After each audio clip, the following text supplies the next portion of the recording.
But it's clear and too obvious. Say Mr. Obaseki, they join the politicians, one create the chaos for Nigeria.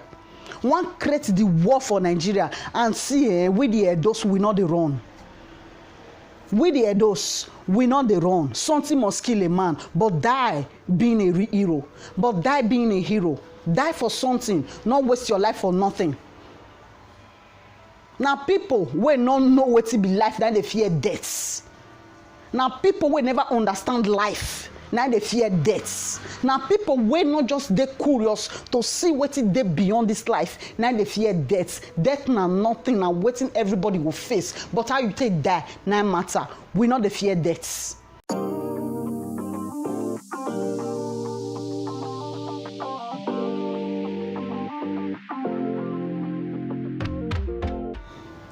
Hi guys, welcome back to Sophie Universe, wherever you're watching me from around the world. I pray may the good spirit bless and strengthen you.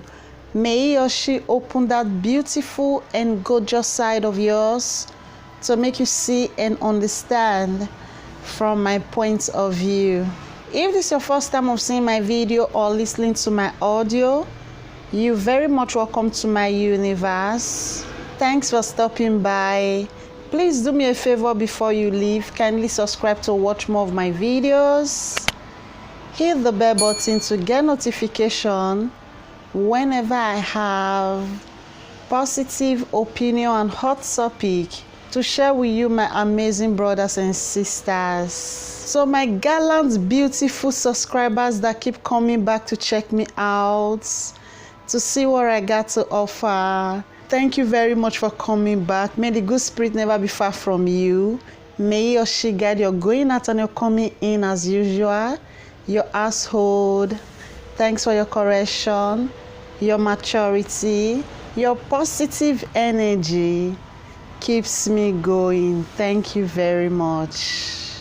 With that being said, I want to share with you now wetin dey go on for my own city, for my own zanga, for my place of birth, Edo State. I no go like to call this one hot topic. I no go like to say this one a fun. To me personally, e get the thing they do me. Mona pardon me for all the motor and the bicycle and the back way they pass so. Now this one be the problem of city. When you dey stay for city, now so noise. Now people they hear.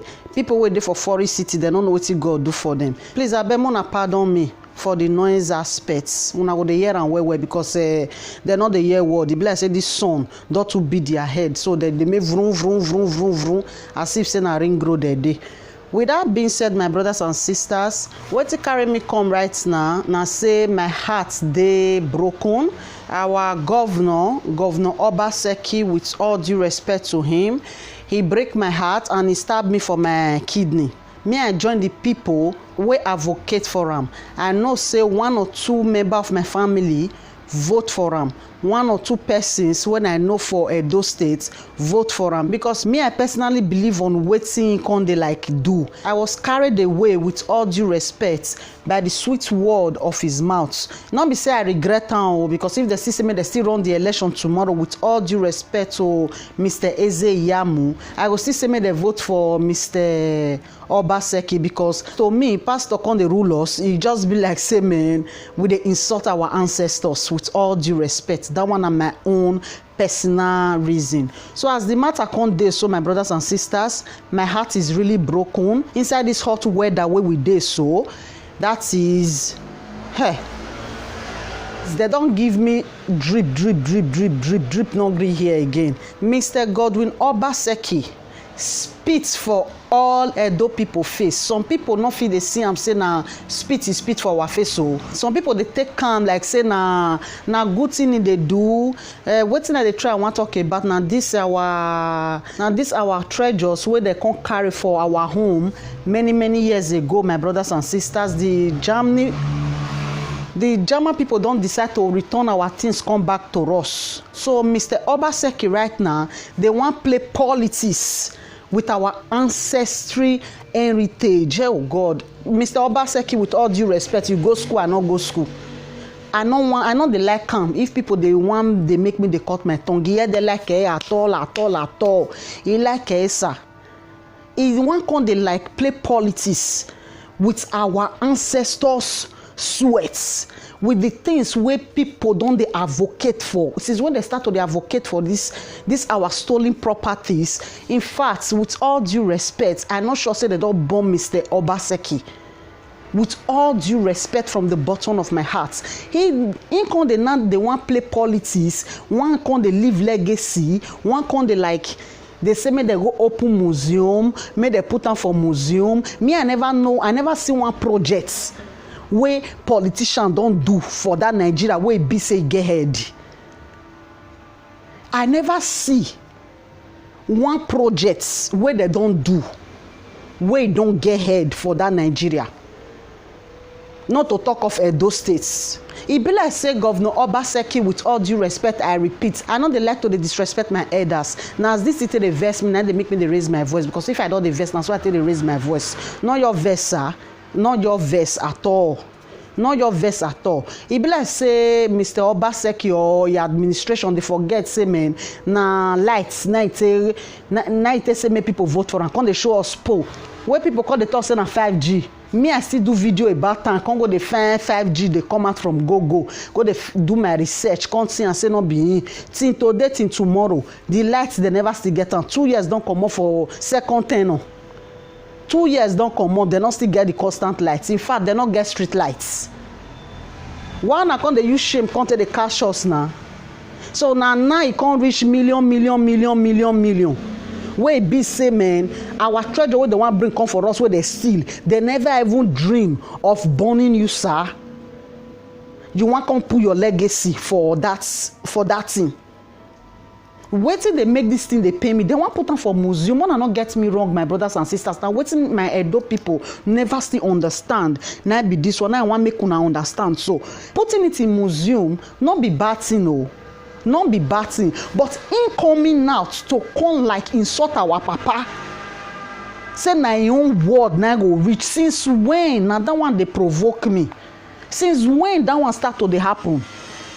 Who be Mr. Obaseki with all due respect? Mr. Obaseki, no verse. I respect you as a father. But if you start to tell me say my own papa no be papa, I'm sorry, I dey drop the respect I get for anybody. You don't come to me and insult my father to my face or insult my mother to my face and you want me to continue respecting you. For what now? For what? When they carry those things from our hand, in fact, they never born the mama we born Nigeria. So which one can be all this lying Mohammed can they interfere for the matter? Our papa, our monarch, Oba Atokbe, our Oba, our Gidigan. Say make they bring those things come palace. In fact, if Papa don't create museum for inside palace, make the come put them for inside the museum of palace. Mr. Obaseki say no. Saying don't get projects. Are you kidding me, sir? Since when it starts? Since when it starts? When they can't carry those things, when they kill our mama, kill our papa, rape our people, do you know how many soldiers, you know how many of our heroes, you know how many of our warriors die for this matter? When you want to go put for one museum, we security no want to guide them. We security, sir, how many security there for Nigeria? Do you know how important those things, you know how important those things be, sir?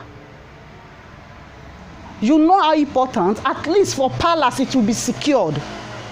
At least for palace, guards go they watch am. At least being in the palace go make them draw attention to the heartbeat of Nigeria, which is a ring road. Which is ring road. The heartbeat of Benin and me, Mona not verse. This thing they verse me. Mr. Obaseki, which one you not there now? Which day all this finish can start for you to come the argue matter for your own king hand? Edo don't they exist before Nigeria they exist oh? You be first Edo person before you be PDP or be APC, sir. If you no fit defend your own land, you no fit defend your own ancestors something. What do you want to defend now? Money? money. I thought you were different, sir. I thought you were really, really different. Which kind of play be all this one? Sir, please try to understand. I beg you. I beg you. I know they try to throw shade or to insult you. Not because they take train me, sir. But for you, sir, to go Germany. Go tell Germany people, say our great king agree with you. May you open a museum. May you go open museum. Go put our treasure. When you know say our monarch not saying you, is that not a gigantic insult? Is that not a gigantic insult, my sir? They argue with our Ray. Our king still write letter to the Potoki, tell them say the last wish of a papa. Now say, if they return those things, may they bring and come museum where in built for palace. Where be royal museum. That one a papa last wish. The great Oba AY. He right go give them. Mr. Obaseki say no, say na APC. Say na Nigeria treasure. Like, are you kidding me? Sir, are you by any chance? Like, are you by any chance kidding me? Make una no verse. See, who come across this my video, no verse, not take am personal, because I don't believe say you be like Mr. Obaseki pass me. And to worsen this whole matter now, I know they see Edo people for social media. They talk for this thing because they not see them for video.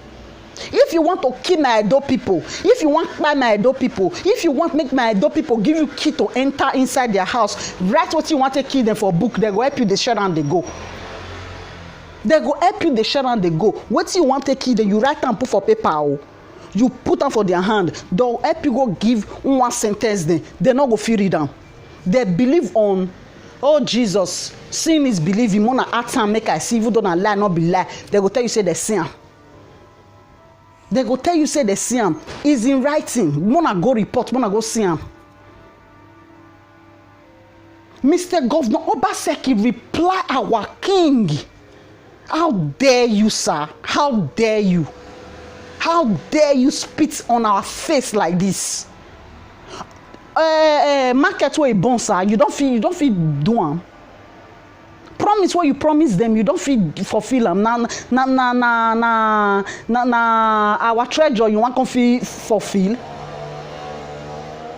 Oba market where you born since 90 perere, where you promise million. Have you done that? Have you done that? He write letter go give our king. Say na it's time. No, Edo people. I see one of my mama. I see one Edo mama. Say, all this thing where they happen so, I have people to say it happen. This one make us know who be real Edo. This one where they sup so, make us know who be real Edo, who just the talk blah blah blah blah, we don't know right from the left, who don't lost. This period now we take know all of them.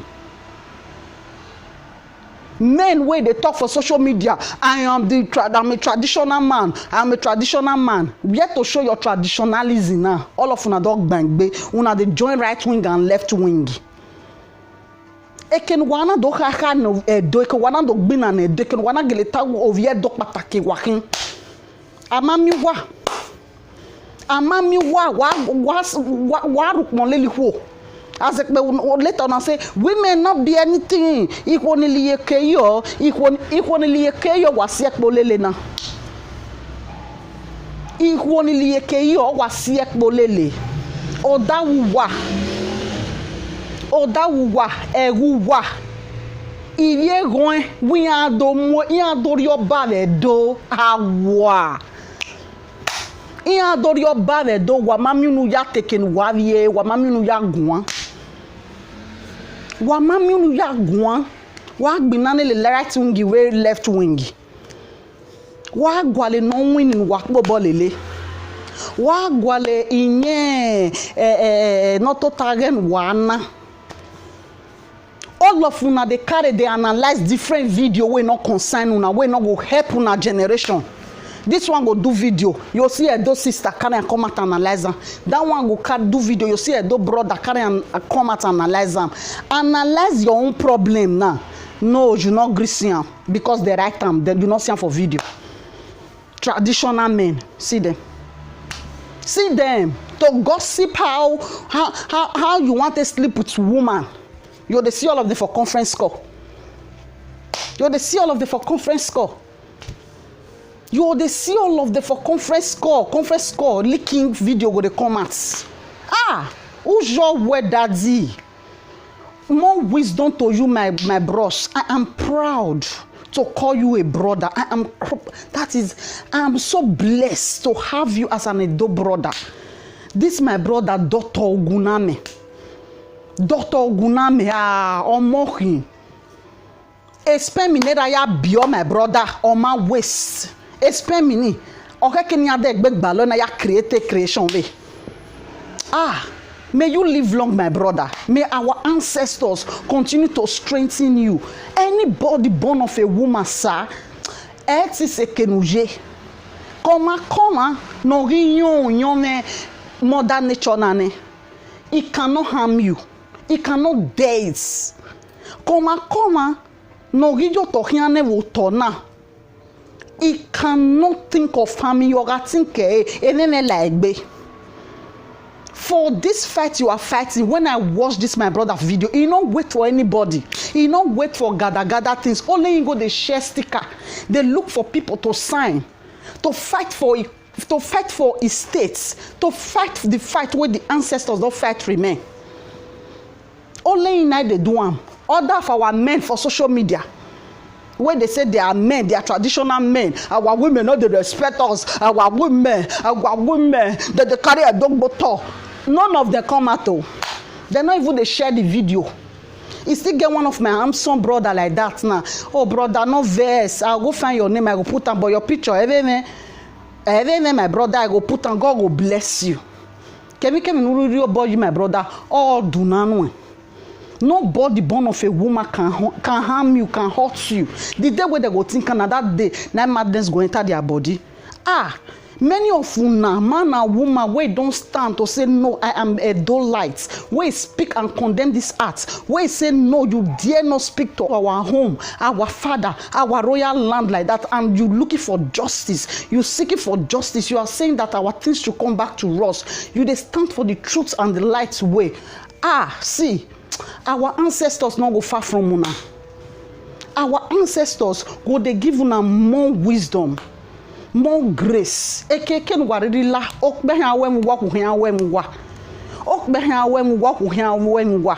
Odanyo aguan oguan ni si yuwa ni. Omo babega aguan ni si yuwa ni. Ave gianga ige yo gere we wona yakbe.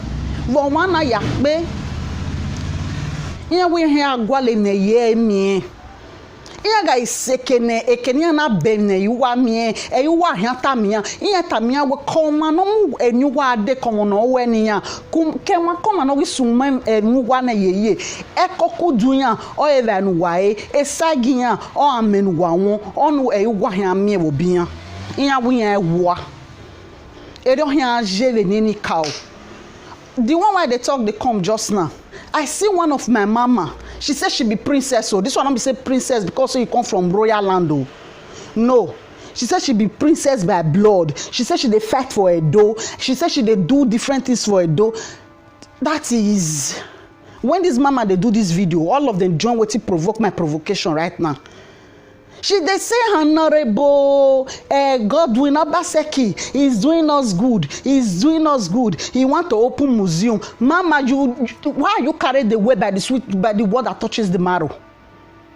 Why are you carried away by the word that touches the marrow? Not be only you like Mr. Obaseki.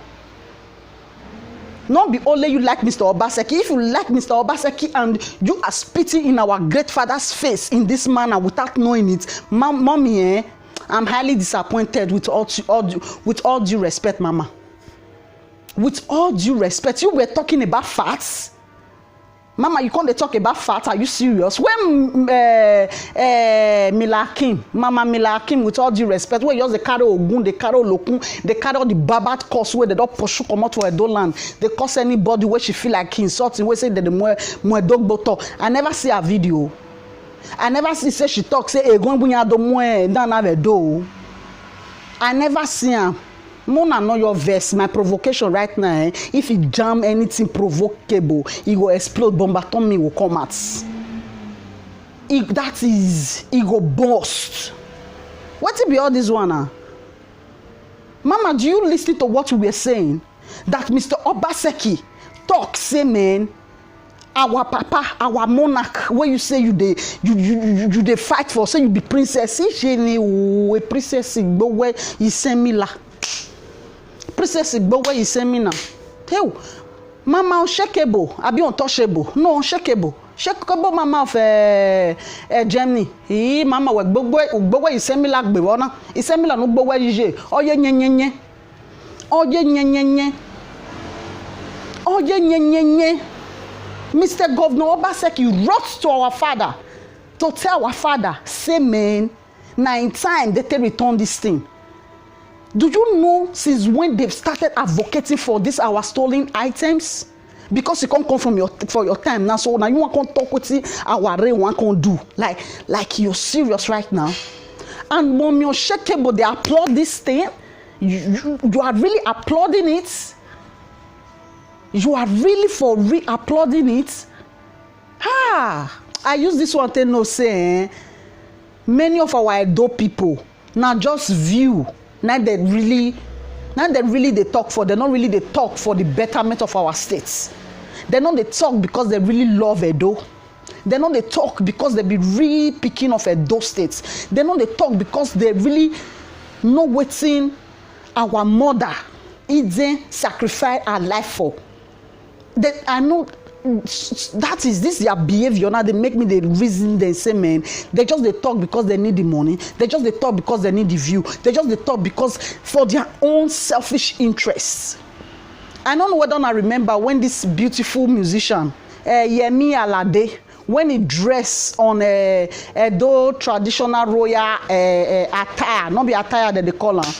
Social media catch fire now. Come see Edo people come out. The one we start to do live video, start to do live video. The one we never enter live video before start to enter live video. They cause the hell out of that woman, of that lady. What did they not talk? Nah, somebody come out of mwanege baba bo. Hey, isalo boy, we dog bo where you send me la baba.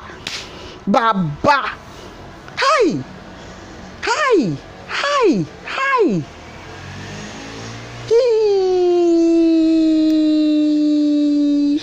Man, those people come out. What did they not talk? Who even talk to defend this guy? Say now just costume. They want eat some raw. Why you go to disrespect your palace like that? How dare you? How she go use this thing and do not they condemn her? See person talk now say our great king, our monarch not get rights. Not be evil talking. This one a generation. This one oh Jesus message we don't pass from generation to generation before it can reach our monarch body. Say man, they don't build this museum where they go put all these artifacts if it come, because they be fighting for it. They've been fighting for it. In fact, it's what they fight for. I don't believe saying Mr. Obaseki don't think saying one day he want enter politics. I not think nobody they talk. Mr. Governor Obaseki say man, now the one way want build, now you want put on. Wanna help me ask Mr. Governor Obaseki which security want to guide those things? If not be greed, and because he wants sell our land, because he wants sell our treasure, because he need, oh Jesus, I want to talk this thing now, because he want tell the world, he want tell a politician's friend, say man, our king, our kingdom not be, he want sell our land out, forgetting say man, we have been there before they formed Nigeria. If not be all those greedy Oh Jesus, blood-sucking money where they want. Ask me wetin make Mr. Obaseki not dey join our king. They talk say, man, okay, this museum where don dey grant for years, e no secure reach, e no equipped reach, more put solar energy, more find something wey go make am dey cold well, wey be say, man, this thing no go spoil, because those things are very priceless. They don't overtake. They need where AC dey. They need where light, they no go dey seize lights. Where Governor Obaseki wan put am, where they no go dey seize lights. Where Governor Obaseki wan put am, where they no go dey seize lights. Why Governor Obaseki no join our king, our monarch? Think like this, say, man, okay, let's use the money they are bringing to build this thing. Where be say, man, it go be the center of, oh Jesus, it go dey attract even alien to come see am. Why must it be say na the one wey Governor Obaseki wan do? Now they go put am. Wetin Lai Mohammed dey find for inside? The time wey our ancestors dey fight for this thing, they ask for all these things. Why Nigeria government not show concern? Now wey they don dey bring million to take compensate the indigenes, the citizens of those states. Now all of them don bring heads come and don say, man, we are Nigerians. Like you kidding me? Now Nigeria hand they for carry those things. Now Nigeria hand, now they for carry those things. Now Nigerian warriors, now die puts. Now Nigeria king, now exile puts. Now Nigeria home, na Aso Rock, now they invade. Like Governor Obaseki, why are you like this? Why you know they think say you fair be a dope pikin before Nigeria? Why do you want to sell us out? What have we done to deserve this? What exactly have we done? What exactly have we done? You wrote letter to our monarch to tell our monarch without no fear, without no remorse. Say na your time. Now they take bring am, come say they don't try all effort, they not bring am. Na your time they for come bring am. And so fucking what? Pardon my language. Because I get belle for your time, I can't go born for another person time. It means say na you get the picking. It means say na you get the picking. It means say na you get the picking. Now they come out, they go Germany, they go do wetin they want do to go secure am. Mr. Obaseki still repeat am for there. Say in the build museum. This one and Mr. Obaseki will never fit build Oba markets for young people. Where they born market for young time. Now use the matter promise. Job wey promise, we never see am. Light wey promise, we never see am. He come out again and go promise. Say one build where they want put our stolen property. Say you want build and make they give them money. After they don't still share the money, they'll carry all those treasures, they'll share them with it themselves, go they sell them for different museum. Now with their plan, I be that one. Now their evil plan, evil politician plan, I be that one. What they concern Aso Rock, concern what they can collect for those statements, Mr. Obaseki. What they consign them. As I was saying, as they reach Germany, Mona see am for here, the right hand come out. It there for different newspaper. Mona go confirm am. This one not be video when one person they give one point of view, not be one point of view with the fence. So Mona go German newspaper, and I will still see am for there. When they reach there, I know wetin German people do to Governor Obaseki to just tell them say, your king is right. This thing belongs to your people. Give it to the people. It's not for the governments. He carried them for Moto. Go show them their palace, their own palace for Germany, former palace, where they can turn to museum. Now, in fact, now the center of attraction, not be what they call them.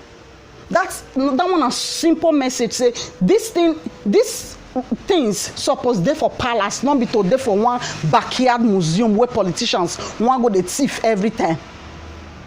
That was what they did.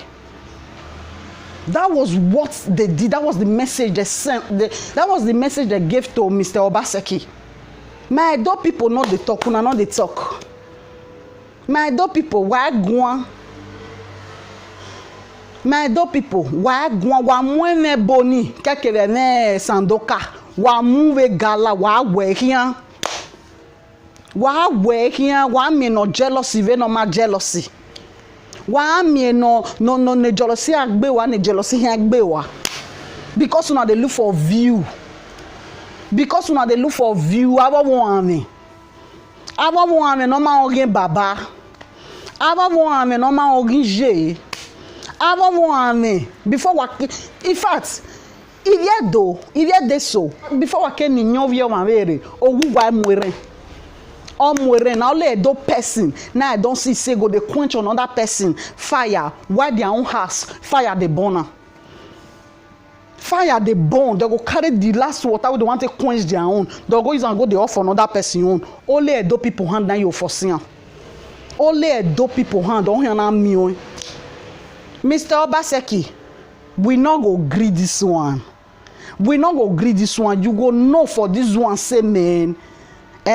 Edo people not they stupid as you they feel say that they stupid. Those say many they sleep. Those say many don't lost. But we few we don't wake. We go tell you say we go tell you say, oh God, even at your baba atije with all due respect.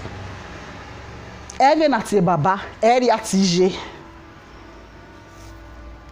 Even at your baba atije. Make una not they take these things as politics. This one got nothing to do with politics. This is traditional thing. This one our ancestors' blood. Even if foreigners feel value this thing, if foreigners feel like they worship this thing, why would they look and say na common bronze?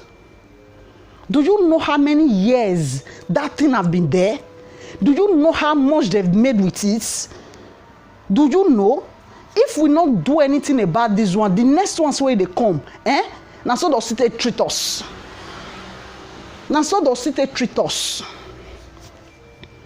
Edo people, stand up for yourself. Say no matter how small you be, no matter how big you be. But I dey shame from some of my Edo men for social media. Many people don't set their conscience to an extent say they can't just talk because now Governor Obaseki. Are you kidding me right now? Politics time don't come out. This one are your papa and your mama. Things we they talk about. This one are you. This one are things wey make you be you. This one are wetin the loss wey make you lost for the world. This one are wetin make you be slave wey you dey talk say oyibo dey take you like slave. Now this thing make you be slave. Without they not return this thing come back to our home, you will still remain that slave that you are, that you have accepted. Yes, now the plain truth be that one. You will in fact forever remain slave. If Mr. Obaseki and Nigeria government succeed in opening museum wey no get head though, because they know how much those things worth.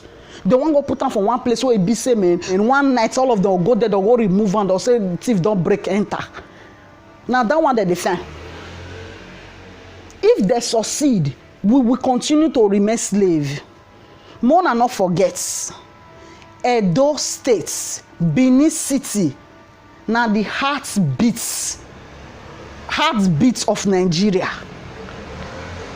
Now the heartbeats of Nigeria. Anything wey wan happen, make it happen. If Edo State start their war, if Edo State say let there be war, that war no go end. Because all the loopholes go open where people take enter the Nigeria. Because Nigeria now it be like, oh Jesus, it be like confining. It be like border for every enemy to enter Nigeria. Now, not me say it be like na border. Na border, na the heartbeats of Nigeria. That is why we dey call for peace. But it's clear and too obvious. Say Mr. Obaseki, they join the politicians, want create the chaos for Nigeria. Want create the war for Nigeria. And see, we the Edos, we not the run. We the Edos, we not the run. Something must kill a man, but die being a hero.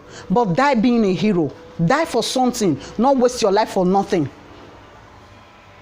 Now people wey no know wetin be life, na dey fear death. Now people wey never understand life, na dey fear death. Now people wey not just dey curious to see wetin dey beyond this life, na dey fear death. Death na nothing, na wetin everybody will face. But how you take die, na matter. We not dey fear death. Mr. Obaseki, you should know better. Mr. Obaseki, you should know. Say, man, Edo people, we na the warriors. The blood lives in us. He lives in us. He lives in us. He dey inside us. Our ancestors, all of them don't show back. It no matter how many years you dey, they don't see say many of our papa, our mama, they don't fuck up. Now that they raise children, that they open children's eyes to see how evil and wicked some of our elders be. How wicked and evil they are. With respect to Igbo people, I know say not be all Igbo people. Now applaud this thing where they say they want to do for Edo State. Say they want to get king for Edo State. To fear kwa alu. I know say not be all Igbo agree, but this group of people wey sit down form and say they want to become king in my own land. Land where for accommodate you now because we are so tolerative, because we are nice, because we are caring. You want to take our simplicity for stupidity, like you kidding us? If loophole not there, if our papa and our mama corrupt people for the Nigeria, not give the idea, not tell them say nothing they happen, see, it not go fit happen. Iya we oriove, gan kenamwe dion jivevo, obo motoje. Oriove, ona kenamwe dion jivevo, obo motoje.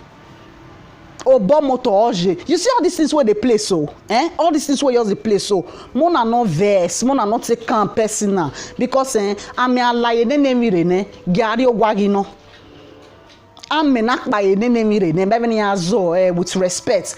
Wa gari ogwagino. Egeni sister yore na atene na we ave baba, ave mama, ave niwa wokbeni. Iya muevo nari, iya muevo riaye erimabo. Wayana aladian ogyan ba nania ene nota magisenia ene ne woni ga taregeni bunya ahin evo ye bababo o magisunu ni o magisenia vaje nania agi ogyan ba nania agi ogyan ba biedo agi ogyan ba agi ogyan barrier do. All my time if you going where nothing they happen.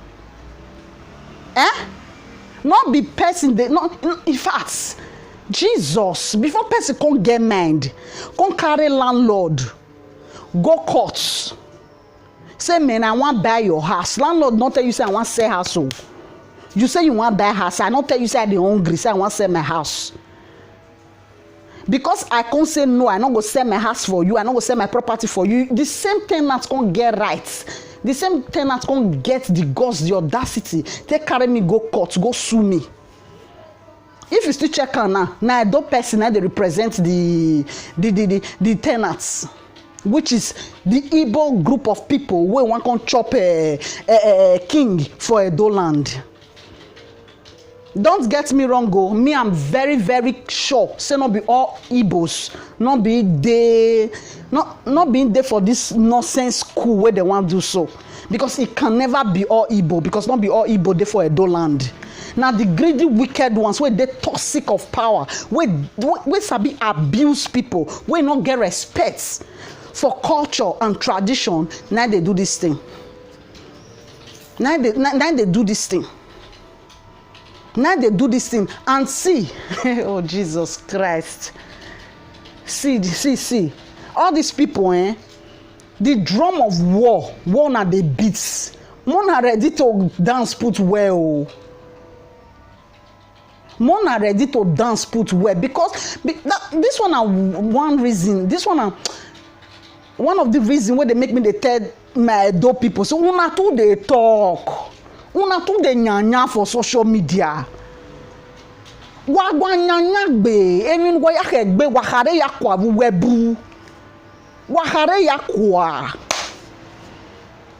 Oh, if una know Edo people, if una know Edo people,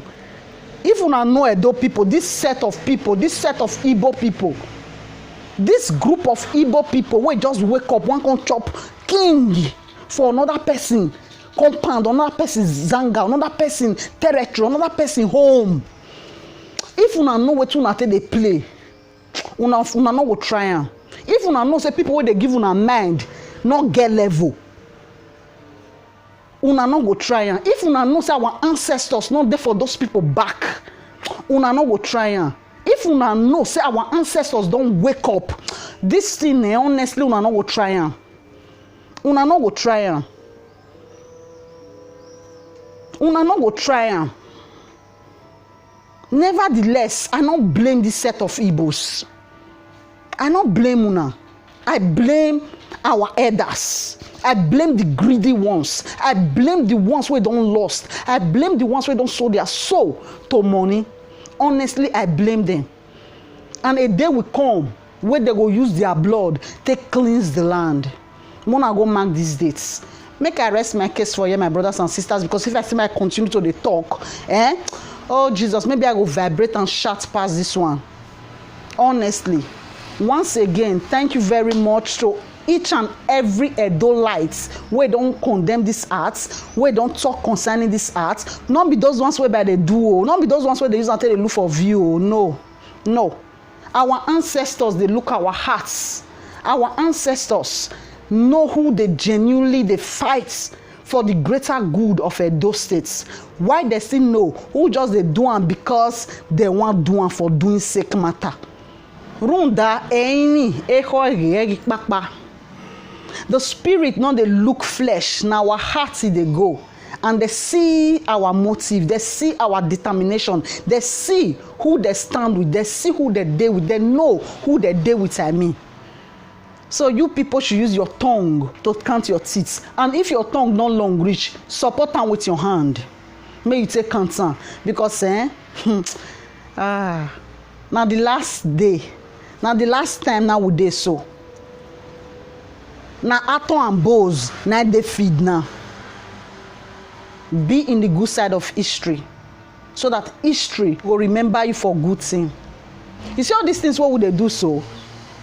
Right now, I no go count. Me, I don't really care how many people view am. I don't care, but I don't talk wetin my spirit lead me to talk. E no count right now. Now, when we don't go, when our children will come out, come talk say, man, I am proud of my grandma. I'm proud of my grandpa. Now that one I can't. Wait till the next generation will talk about you. How you take fight for your land. How you take stand for your land. When your voice they needed. And before I forget, he gets a petition where this my Amson brother Oguname, put out for social media. Make we a bemo go sign her. No go sign her. At least, they ask for money. It just need only 1,000 signature. For us to take go parliaments, go cry to them, say no. These things not be for Nigeria governments. This artifact now for Edo people. The time when na come collect these things, Nigeria never born. In fact, they never born the mama when born Nigeria. Wazobia never dey. It was only Benin Empire all the way. They don't need your money. They don't need, I not get document, I not go fit come, I for come. No, go to the website and sign. And say, yes, we want to talk, we want to speak, we want to talk our mind. Our ancestors want to speak through us. Since our leaders, since our elders don't want them to use them anymore, our ancestors are angry. They are hungry. They want to speak. Let people who can do it, let them go. Let our ancestors speak through people. Just put down your signature. They need just 1,000, please. Please. Now beg me, they beg. I join all the good people of Edo. Beg una. Mona go sign. They don't need your document there. You no need to transport go. We know say everywhere e hard. Let people wey go fit still go, let them go, but your signature is needed. Mona beg the ones wey no still sabi, brother Oguname still talk and say call me, I go take you through, I go tell you how you fit take do am. No be everybody sabi do am. I understand, but try. Kave mi wu yae la wo wo, imi amaje la ho la wo wo. And to my beautiful big mama, please, mommy unshakable of Germany, I beg you in the name of anything where you believe, mama, I beg you, try to go see wetin Governor Obaseki talk. Governor Obaseki o nira obedo o nya teme no se Obaseki nweta we honorable nona oti ebo ni ri edo ya fefe by refusing to let him Obase, by refusing, by telling our monarch where ya return we ya try in ya setting. Is that not a gigantic insult, mama? Mama, not they take anything where you take, where you see for, not they too believe anything where you see for television. Because your program I call the watch us now, you they show one video and the thing they provoke me, and you they show a mama. The thing they provoke me. That one a person opinion. Go to reports, quotes where they say people talk. Go check those ones out. This one are Governor Obaseki quotes. This one are our monarch quotes. Mama, if you not provoke, nothing will provoke you again for this world. Nothing will provoke you again for this world. Honestly, with all due respect. I beg my brothers and sisters, make I rest my case for here because this matter they vulo my belly. Governor Obaseki, you personally offend me as a do idigin, as a do pikin, as a do daughter. You personally insult and oh Jesus. As me campaign for you rich. Now so you want to pay me back as a do pikin. Now so you want to pay me back. You not get English help, sir. All those your showing English. You not get we help. You and I know say Edo people. We not get school, not to talk of say we go school. All those your English, you not go help. Now let America go for fear people. You not go help Edo people. You not go help us. Follow what our king talk and let peace reign. And let peace reign. And let peace reign. We the good people of Edo, we don't need war, we are tired of bloodshed. We say enough is enough. But please, the war you are about to start right now, sir, quench it before it's too late. Quench it, sir. Quench it. Those say we not get water brigade, be fire brigade. I beg, look for one Ikpobai river, may you take quench answer. I beg. Quench it because you are provoking Edo people. You are really pushing us to the war, and if you to push us to the war, sir, we need to turn back. We need to turn back and face you. Don't forget, one person cannot fight a crowd, sir. One person not fight crowd. You not get as you they get army rich. You not get you they get warrior rich. You not get you they get soldiers rich. Even your soldiers go turn against you. Your own soldier will turn against you. Our ancestors go make them turn against you. Not be say shoot bear mama fly. Sir, you know how they play the play. More forget so they carry Bible. They say holy. You know say man, you get Ogume where you take the day. So sir, please, with all due respect, pardon my anger, but you cannot insult my father, you cannot insult my land, you cannot insult my people and still expect me to be loyal to you. It's not done. It's not done, sir. It's not done.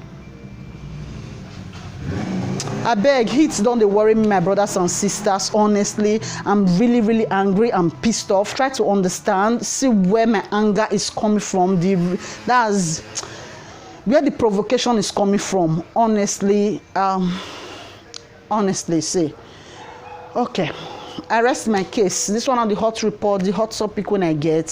Why I say my quickly can share with you now, and to still beg my Edo people, if you not see my quote hand, you people should speak up, stand for yourself, speak for yourself. This is the time you have to speak. This one at the time when I want to keep saga for one side, because you not get who right wing and left wing get. You not gets. If it's not left wing or right wing, it matter just now. You go see Edo people, they call, not bani, not bani. When the men have only here solve the problem, why? In winere, if our leru ni winere bagbona ne muma, in winere a leru neck mananya. People will just load their phone. They call for different platform, not be to contribute positively, now to just they put fire for something. Now to they tell you say I love this one, pass this one. Now to tell you say kill this one, leave this one. Now to just tell you see what they happen for una land now. Una family, una loved ones there for Edo land. Where be say man, this drum of war where Governor Obaseki and some group of Igbo people they draw now. When it sets, when the rain fall, it will affect una people. Una no will talk puts. Wadiyo yimaho, wadiyo ya, it not concern me. Another person matter. One are not dead when they start their problem. One are not dead when they start their friendship. Una carry like contracts. Ebony matter and what is it they call the other one? With respect to that, my lovely sister too. Sandoka matter. We not concern una. One and none of the take bond. Una none of the take start their career. Una don't know. In fact, none of them even mention each other name. We move a contracts. Go aproko, you go tire for my Edo people. Go aproko. If one thing just starts, my Edo people will carry like contracts. So they say you might have come out, all of the enter. So the analyze video come out now. Now that one can be their latest work. That one can be their latest work now. YouTube, they all hear say money. They all of them just dive enter. All of them dive enter. Create your content. Slogan still come. Everybody just enter. Create your contents. Do business for social media. All of them just enter. Do business. Now make a Edo community not they grow. Everybody want to do the same thing. Nobody get another thing to do. West trainer come at it. Now West trainer now you see the rain so. Now I want say. Nya hita. Nya wo ba bueki o ma do no zoi. Only itana degiyeke. With all due respect, in fact, I not take am personal. Like you already know, I not the on my camera to provoke anybody. I not the on my camera to bring out the beast in anybody. Sometimes, if my own come out like this, I know they feel the quick control. But I still try to control them. I try not to use vulgar word. I try not to use insultive word. Any strong ones when I use, Mona just see pardon me. Mona take am say. Now, if you stay soft now, rich now be down one. So I just hope you guys understand. Please, if you've not subscribed, don't forget to subscribe. Not let this one make you talk say you know subscribe again or can't remove your subscribe or if you subscribe. If you do one, my ancestors saying their motto, you not get break. I know why you laugh for this video. Honestly, I did vex. Please don't forget to be the change you want, my brother. And let me be the change I want. Don't forget to be the change you want, my beautiful sister. And let me be the change I want. You are the change we are looking for in Edo States. I am the change we are looking for in Nigeria. Together, when we all change, they do better thing. Come out our hand from bad thing. Be the best of ourselves. See truths they talk believe me you. Our papa and our mama land will be one of the greatest and the sweetest in the world. You go enjoy them, me go enjoy them, our children go enjoy them, our children will still come enjoy them. Not be saying a lie. And I also pray the good spirit guide each and every one of us. Protect our going out and our coming in. Give us reason to love, tolerate, and forgive each other. Give us more reason to do away with hate, revenge, and every other bad stuff. Then come your way next time. This Sophie Universe, the massive truths. Don't forget to share my video, guys. Don't forget to patronize me. And don't also forget to give my video thumbs up. Love you in the name of love. Love you in the name of whatever you believe. To the next video. One love.